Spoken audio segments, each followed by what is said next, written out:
जय हिंद दोस्तों, welcome to our channel dream net GS. ठीक है, तो आज हम लोग 3 अप्रैल 2026 के करंट अफेयर्स को देखेंगे। ठीक है, तो अगर आप भी एसएससी, बीपीएससी, रेलवे या किसी भी कम्पिटिटिव एग्जाम की तैयारी कर रहे हैं तो आज का करंट अफेयर्स का वीडियो आपके लिए बहुत महत्वपूर्ण है। ठीक है, क्योंकि इसमें ऐसे सवाल है जो आपके एग्जाम में डायरेक्ट आएंगे। ठीक है, तो बिना देर के हुए हम स्टार्ट करते हैं आपकी न्यूज़पेपर वाली करंट अफेयर्स की क्लास। ठीक है, तो मिलते हैं सबसे पहले क्वेश्चन। तो सबसे पहला क्वेश्चन जो हमारा है, प्रधानमंत्री मोदी। ठीक है, तो पीएम मोदी ने अभी हाल ही में गुजरात के सानंद में, पीएम मोदी ने गुजरात के कहाँ, सानंद में। ठीक है, गुजरात के सानंद में सेमीकंडक्टर सेमीकंडक्टर प्लांट का उद्घाटन किए हैं। उस सेमीकंडक्टर प्लांट का क्या नाम है? Kaynes Kaynes semiconductor OSAT plant. ठीक है, तो केन्स सेमीकंडक्टर ओसाइड प्लांट का उद्घाटन गुजरात के अहमदाबाद के सानंद में पीएम नरेंद्र मोदी के द्वारा किया गया है। ठीक है, तो पीएम नरेंद्र मोदी के द्वारा गुजरात के सानंद में, ठीक है, केन्स सेमीकंडक्टर ओसाइड प्लांट का उद्घाटन किया गया। ठीक है, हमारा नेक्स्ट इंपॉर्टेंट क्वेश्चन है कि विश्व आयुर्वेद रत्न सम्मान। ठीक है, विश्व आयुर्वेद रत्न सम्मान जो है वो आचार्य बालाकृष्ण को, ठीक है, विश्व आयुर्वेद रत्न पुरस्कार जो है आचार्य बालाकृष्णन को, ठीक है, बालाकृष्णन को मिला है। और यह नेट ग्रीन फाउंडेशन की ओर से आयोजित earth award and high impact sustainability dialogue 2026। ठीक है, जो नेट ग्रीन फाउंडेशन है उसके द्वारा earth award and high impact sustainability dialogue 2026 के तहत, ठीक है, आयोजित किया गया था, जिनमें आचार्य बालाकृष्णन को, ठीक है, आयुर्वेद के लिए विश्व आयुर्वेद रत्न पुरस्कार मिला है। बढ़ते हैं हम अपने नेक्स्ट इंपॉर्टेंट क्वेश्चन की ओर। तो हमारा जो नेक्स्ट इंपॉर्टेंट क्वेश्चन है, सेना उप प्रमुख धीरज सेठ जो है, ठीक है, धीरज सेठ को अभी हाल ही में सेना उप प्रमुख बनाया गया है। ठीक है, सेना का उप प्रमुख बनाया गया। तो अभी सेना के उप प्रमुख कौन बन गए हैं? धीरज सेठ। अगर बात करें सेना के प्रमुख की, ठीक है, अगर बात करें सेना प्रमुख की, तो अभी हमारे सेना प्रमुख जो है जनरल उपेंद्र द्विवेदी हैं। भारतीय सेना के आर्मी चीफ जो है जनरल उपेंद्र द्विवेदी हैं। ठीक है, वही नौसेना प्रमुख की बात करें तो दिनेश के त्रिपाठी, हमारे जो नौसेना प्रमुख है दिनेश के त्रिपाठी है। वही वायुसेना प्रमुख जो है air chief marshal AP Singh है। ठीक है, सेना प्रमुख जनरल उपेंद्र द्विवेदी, नौसेना प्रमुख एडमिरल दिनेश के त्रिपाठी, वही वायुसेना प्रमुख air chief marshal AP Singh है। ठीक है, वही बात करें चीफ ऑफ डिफेंस स्टाफ यानी CDS, जो वर्तमान में हमारे CDS हैं वो अनिल चौहान है। ठीक है, और धीरज सेठ को सेना का उप प्रमुख बनाया गया। ठीक है, बढ़ते हैं हम अपने नेक्स्ट इंपॉर्टेंट क्वेश्चन की ओर। तो हमारा जो नेक्स्ट इंपॉर्टेंट क्वेश्चन है वो आंध्र प्रदेश, ठीक है, आंध्र प्रदेश की राजधानी से है। तो अब आंध्र प्रदेश की जो नई राजधानी होगी वो क्या होगी? अमरावती। ठीक है, आंध्र प्रदेश की नई राजधानी अब अमरावती कहलाएगी।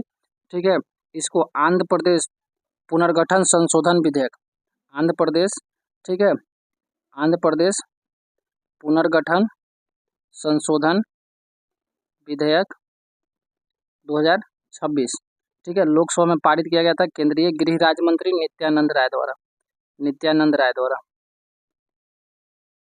ठीक है, केंद्रीय गृह राज्य मंत्री नित्यानंद राय के द्वारा इसको लोकसभा में पारित किया जाता है, जिसको मतलब सर्वसम्मति से पारित कर दिया गया है। तो अब आंध्र प्रदेश की जो नई राजधानी होगी वो अमरावती कहलाएगी। ठीक है, बढ़ते हैं हम अपने नेक्स्ट इंपॉर्टेंट क्वेश्चन की ओर।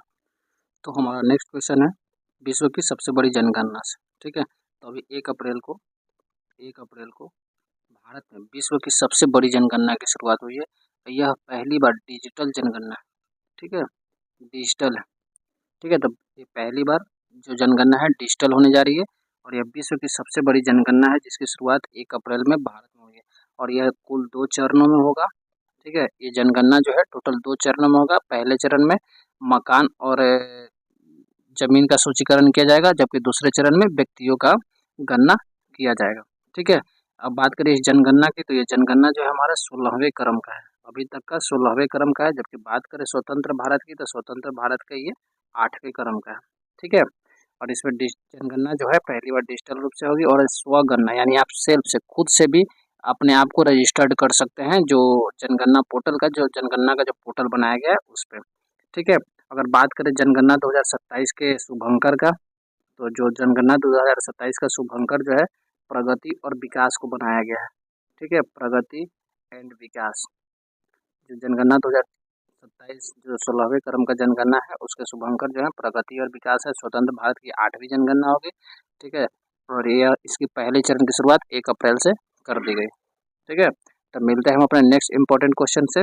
तो हमारा नेक्स्ट जो इम्पोर्टेंट क्वेश्चन है, जो एक anti submarine shallow water craft, ठीक है, इसका हाल ही में इनॉग्रेशन हुआ है, जिसका नाम है INS मालवान। ठीक है, INS मालवान, इसका नाम है INS मालवान। ठीक है, इसको बनाया कौन है, तो कोचिन शिपयार्ड। ठीक है, ये जो INS मालवान है इसको बनाया है कोचिन शिपयार्ड, और यह जो है एक स्वदेशी युद्धपोत है। कैसा युद्धपोत है, तो स्वदेशी anti submarine shallow water craft है, जिसका नाम INS मालवान है। और जो ये INS मालवान जो नाम है वो महाराष्ट्र के एक तटीय नगर है मालवान। ठीक है, महाराष्ट्र के तटीय नगर मालवान के नाम पे इसका नाम INS मालवान रखा गया है। और इस तरह के कुल 16 ये युद्धपोत बनाए जाएंगे। ठीक है, टोटल 16 युद्धपोत बनाए जाएंगे, जिसमें 8 जो है कोचिन शिपयार्ड लिमिटेड बनाएगी, जबकि 8 जो है गार्डेन रिच, कोलकाता का जो हमारा बंगाल का जो गार्डेन रिच शिपयार्ड है, ठीक है, वो 8 बनाएगी।